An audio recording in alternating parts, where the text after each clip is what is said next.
Stormy seas and lost souls. Who is it? She's dreamt of this before. It's coming.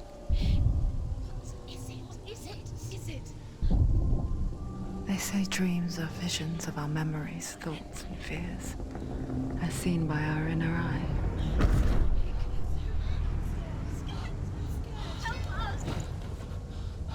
But what if each one of us is always dreaming, even when awake? And we only see what our inner eye creates for us. Is this what hell is? A world shaped by Senua's nightmares. Maybe that's why people fear seeing the world through our eyes. Yes, she's scared. Because if you believe that Senua's reality is twisted, you must accept that yours might be too.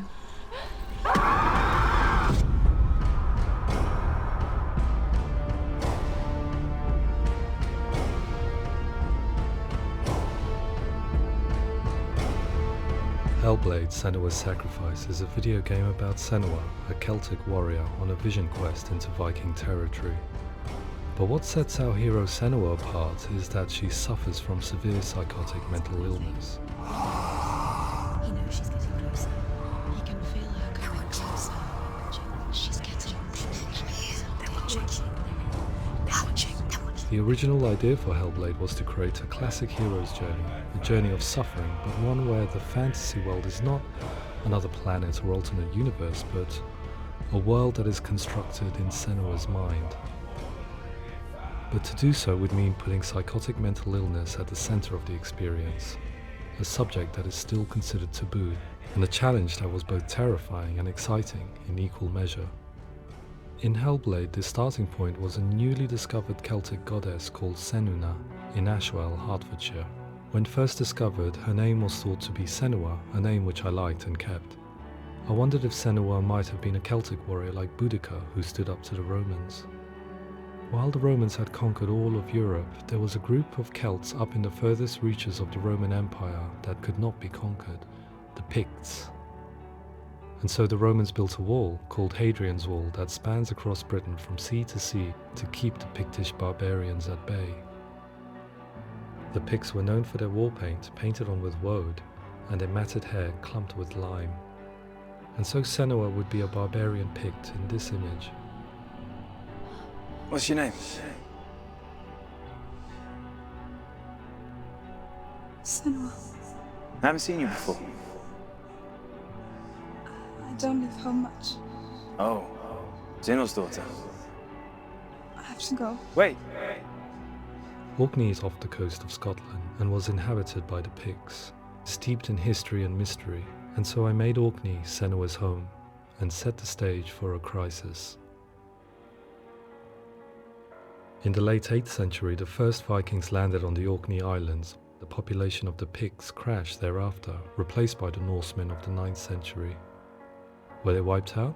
We don't know for sure, but it would seem likely given the reputation of the Vikings. The Northmen's brutality is legendary. High-ranking leaders and chieftains of the tribes they conquered were often offered as sacrifice to their gods. The most brutal of these sacrifices was known as the Blood Eagle. I imagine Senua as a young female warrior who returns home from exile to find her partner, Dillion, brutally sacrificed to a Norse god by these hellish warriors from a faraway land. I imagine the horror of this moment and how it would have dragged her deep into mental torment.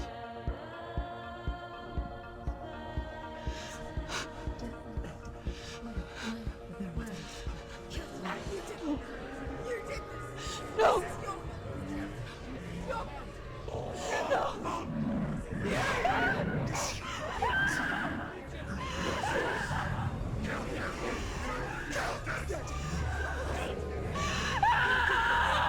I came to learn that the Celts had a sophisticated and nuanced perspective on the nature of mental disorder.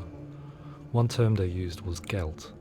A gelt is a man or woman who has been driven mad by a curse, battle trauma, or grief. The gelt would take to a life in the woods in search of penance, punishment, and purgation. And so Senua became a gelt, cursed by darkness, looking for redemption in the wilds. Another word the Celts used in reference to mental disorders was druth, meaning fool, or Liar. one who utters the words of God. They tell of the mad sinner who flees battle into exile and takes on a beastly nature, growing feathers on his body. The character called Druth in Hellblade is based on a little-known person called Findan, an 8th century Irish Celt who was captured and enslaved by the Vikings, but eventually escaped to Orkney where he became a monk. I will tell you my stories of hell, if I may walk with you. Upon meeting Senua, it would be his stories that fuel her quest deep into their world of gods. The Northmen say the world will come to an end. The sun will grow black, the earth will sink into the sea, the stars will disappear, fire and water will meet, flames will play against the sky, the heavens and earth and all the world will be burned, all the gods will be dead, and the warriors of Valhalla and people everywhere. Senua, prepare yourself for Ragnarok, for it is nigh.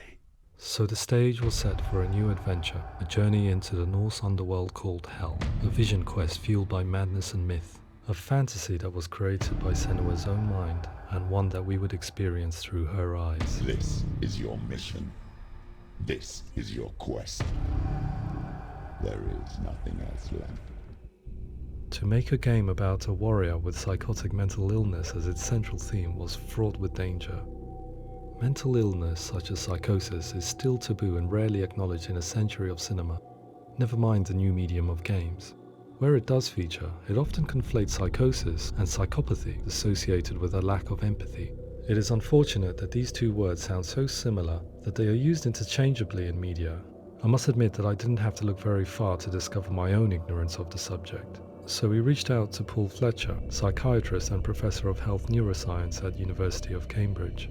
Psychosis is a descriptive term, and it refers to having a loss of contact with objective reality. So it's characterized by two main sets of symptoms. One of them is hallucinations, where somebody experiences perceptions when there is no actual objective thing out there to perceive. You're already dead.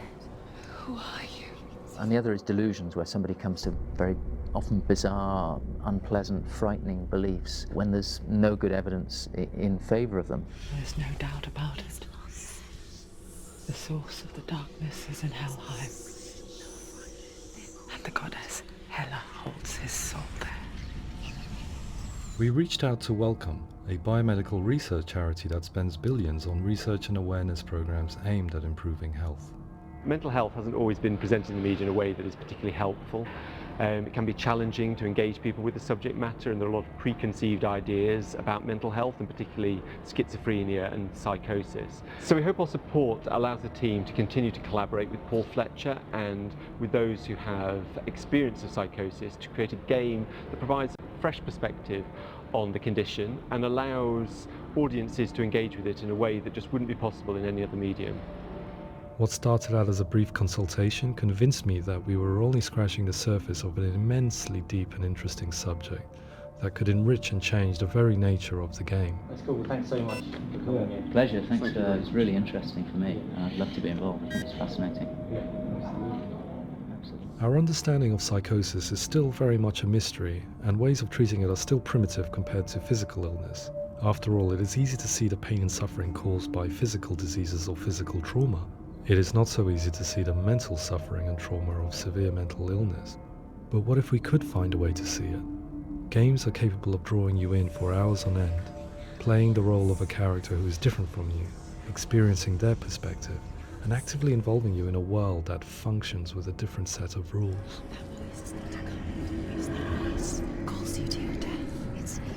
If we were to represent Senua's psychosis, we would have to simulate voice hearing, a common attribute. But how can we simulate something we have no first-hand experience of? Professor Charles Fernyhough, a leading expert in voice hearing from Durham University, offered his help. Hearing voices is an experience that is usually associated with severe mental illness, and crucially we know that hearing voices is a part of ordinary life for many people who don't meet the criteria for mental illness. Yeah. Oh, that's not him in real life. We know voices vary according to where they appear in space. Voices can appear far away in the distance, they can appear right there in your ear, they can seem to be coming from inside your head. Based on the information Professor Fernie Ho provided, I put together a sound brief and invited some actors to the studio. We recorded the actors using a binaural microphone, which records the 3D spatial position of sound, replicating the way sound is heard by human ears. It gives you an incredible sense that the person you are listening to is right there beside you.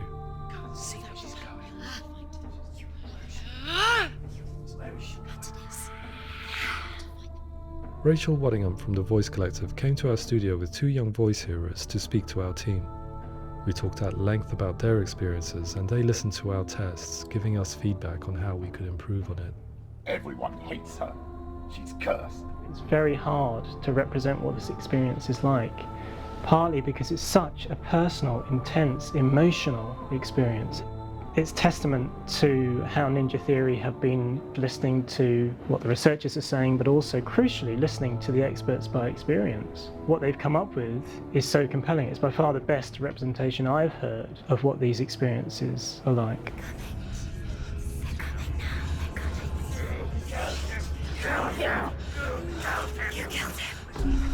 Other common attributes of psychosis are visions and flashbacks. We met with Recovery College East, who work with and care for people recovering from severe mental disorders. A group of service users gave us their first-hand account of what they experience.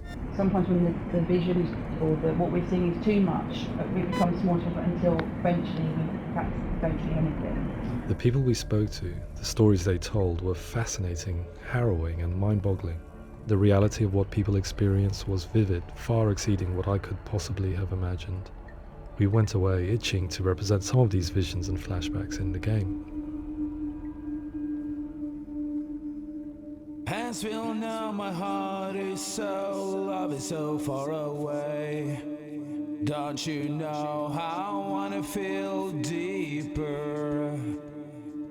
I could never know how you grow, all these days are killing me. Now I see deep in me insanity does unfold. I just wanna feel deeper, deeper. I just wanna feel deeper, deeper.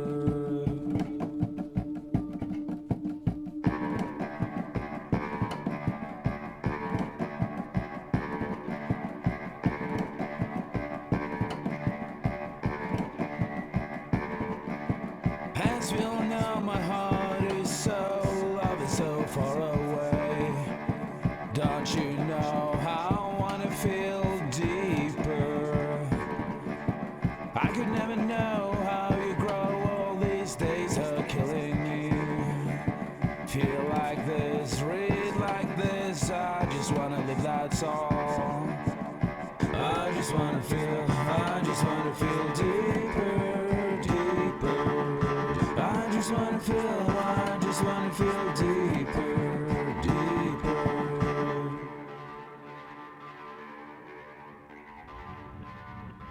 To refine our work, we continue to hold meetings with Recovery College East over the course of a year and a half, showing them what we had achieved so far and refining the in-game representations based on their feedback.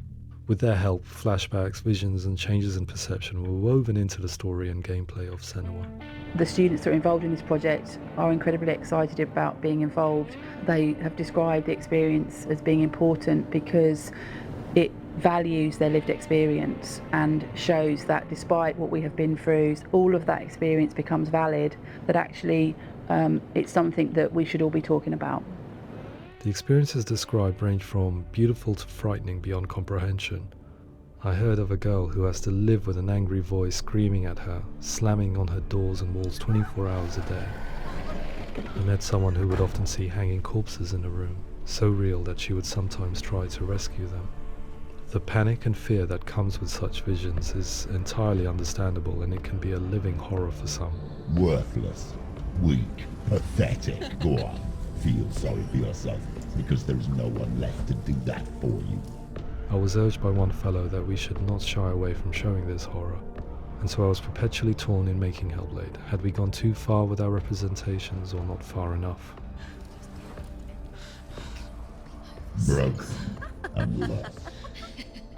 Just like your sword. Come on.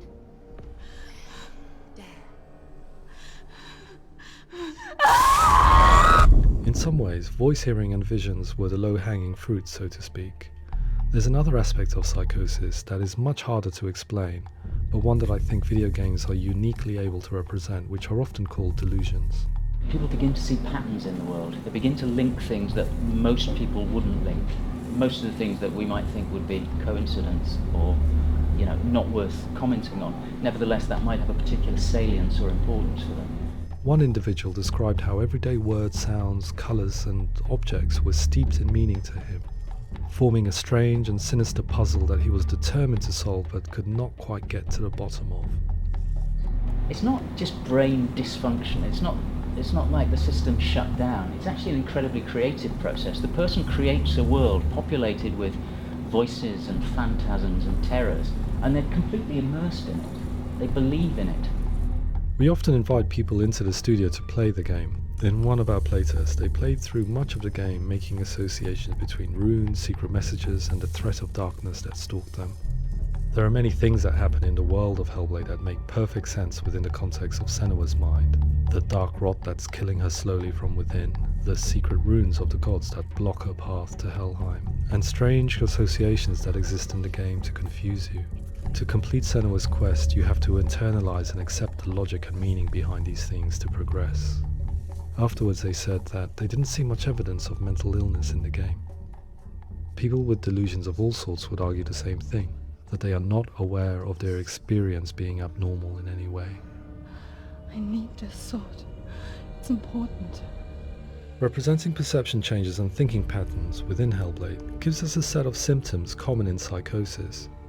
But people with lived experience were keen to emphasize another point, that it is wrong to define a person by their symptoms. Quite often, the illness comes not from the symptoms, but from the stigma, isolation and mistreatment that comes about from the rest of society. They say that I'm cursed. What if they're right? I needed someone to portray Senua, someone who could believably internalize her suffering.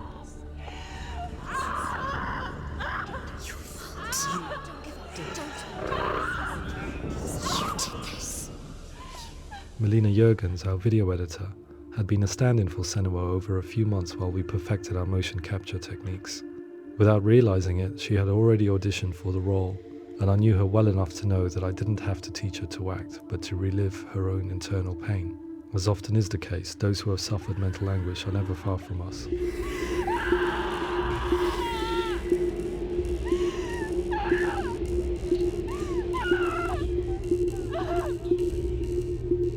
My hope is that by creating a compelling and aspirational character in Senua who feels very much real, albeit in a fantasy setting, we can provide a lens into her reality, a different one to yours, and this is where storytelling comes into play. I imagined her life based on common threads in real people's lives. She was always prone to psychosis as a child. Her mother Galina also heard voices and had visions, so perhaps there was a genetic aspect. Or perhaps it was cultural, as she lived within a world without science, of gods and a superstition, as exemplified by her druid father Zimbal. Psychosis developed in her late teens to early 20s and was exacerbated by stigma and isolation at the hands of the clansmen and her father. This darkness. It's spreading. The trauma of seeing her lover Dillian sacrificed tips her over the edge, making her remodel her reality around a concept that connects everything: the darkness. So the question, is what Senua experiences real? Can only be answered by saying, yes, it is real. It is her reality. All of her suffering will have been for nothing. It's just a matter of time. Towards the end of the project, service users and professionals that had collaborated with us were invited to see the near-final game. It was a chance to see if the game had reflected their views or if it had misrepresented them. For me, being involved in especially developing Senua's character has been really important, and being able to bring in my perspective and what I see and what I hear and having that built into the game has been a real privilege. It's gritty and it's meaty, and there are some tough subjects in there that are being tackled with honesty.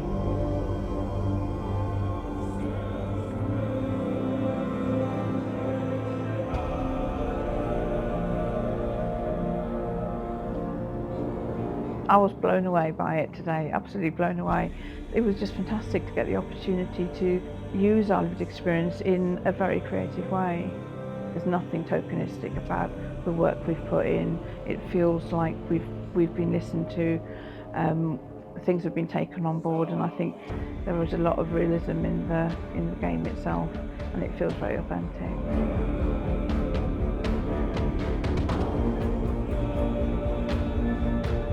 Hellblade will give people a good experience of what it's like to hear voices and have those experiences.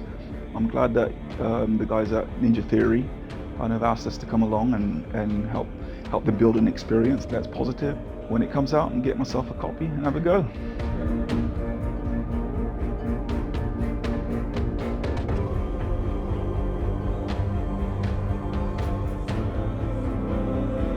I think all the way through I was really inspired by how the conversations have translated into the game in a way that I think I didn't imagine was possible. So wonderful, really wonderful.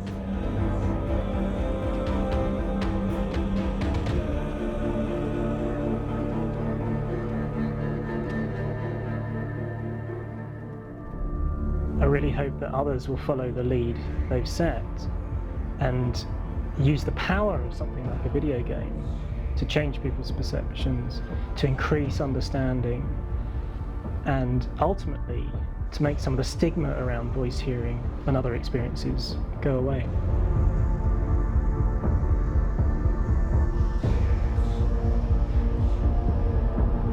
For me, it was really exciting to see something that I explore scientifically being represented so beautifully in a character who's trying to penetrate the mysteries of the environment in which they've been placed, with all of this strange uncertainty and noise and conflicting information that they're getting. I'm very excited by this way of trying to represent mental illness, because I think it actually might be offering us insights that we wouldn't get from pure scientific explorations, and actually giving us quite an empathic view of what it might be like.